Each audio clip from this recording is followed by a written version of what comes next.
It all started when my wife, Angela, got obsessed with a new trend she found on social media.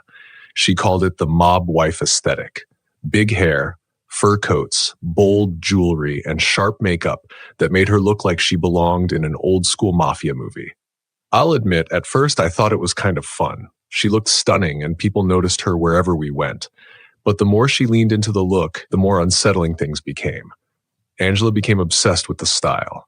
She spent hours perfecting her dramatic eyeliner, tracking down vintage coats, and scouring thrift stores for anything that screamed mob wife. Her closet went from modest to extravagant overnight, filled with gold accents, animal prints, and heavy fabrics. She loved the way people stared when we walked into a room. It was like she thrived on the attention, like the aesthetic was giving her a kind of power she'd never felt before. At first, it was harmless. But then things got weird. One night, we went to a little Italian restaurant downtown.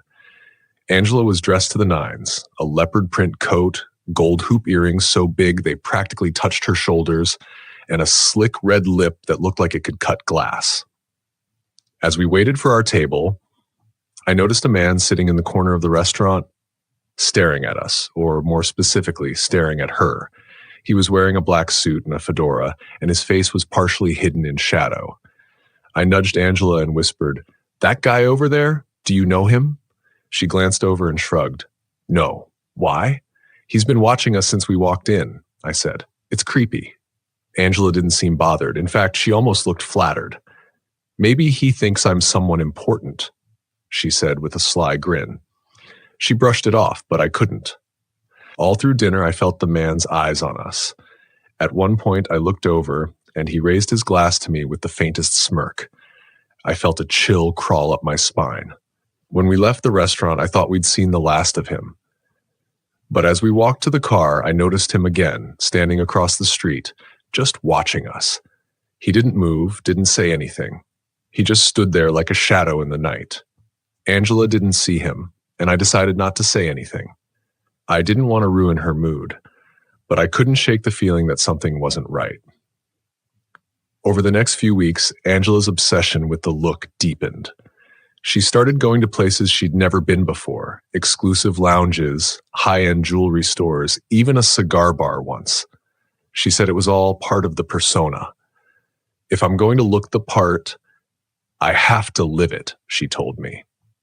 I laughed it off at first, but it was starting to feel like more than just a fashion statement. It was like she was becoming someone else, someone I didn't recognize. Then the gifts started showing up.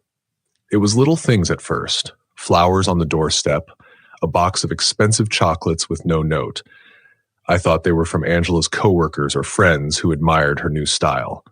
But when a gold bracelet arrived in the mail, Angela swore she didn't know who sent it. "It's probably a mistake," she said, but she kept the bracelet anyway. I wasn't so sure.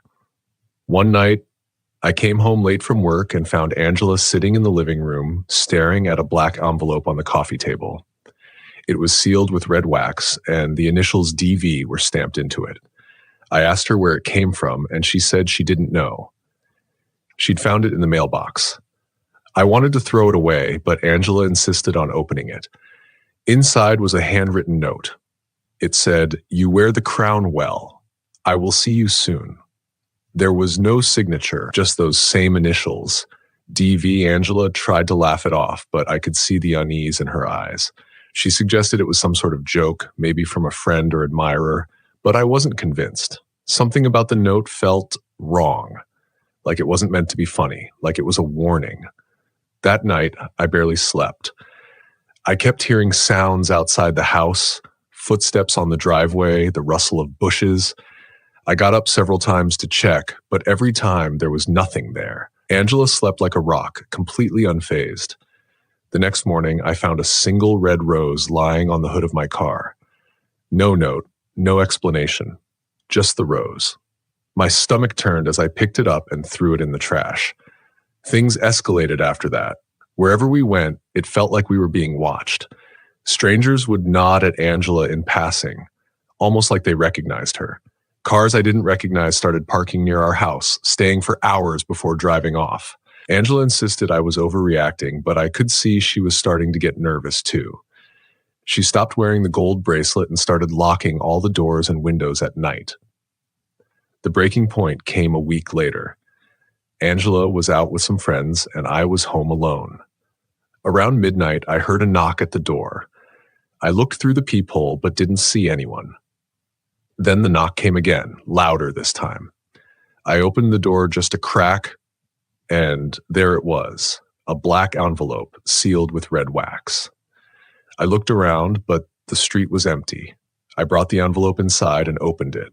The note inside was shorter this time. It said, "The crown is heavy. Are you ready to pay the price?" My hands shook as I read it. I called Angela immediately, but her phone went straight to voicemail. I waited up for her all night, but she didn't come home. The next morning, Angela walked in like nothing had happened. She said her phone had died and she'd stayed at her friend's place after a few too many drinks. I showed her the note, but she just shook her head. "It's just a prank," she said. But her voice wavered, and I could tell she didn't believe it any more than I did. That was the last straw for me. I told Angela she needed to stop with the mob wife aesthetic. It wasn't just a trend anymore. It was attracting something, or someone, dangerous. Angela agreed, reluctantly. She boxed up the coats and jewelry, stopped doing the dramatic makeup, and went back to her old style. And just like that, the notes stopped. The gifts stopped. The strange cars disappeared. But I can't shake the feeling that it's not over. Every now and then I catch Angela looking at those old photos of herself, the ones where she looked like a queen in her leopard coat and red lipstick. And sometimes, late at night, I swear I hear footsteps outside the house again.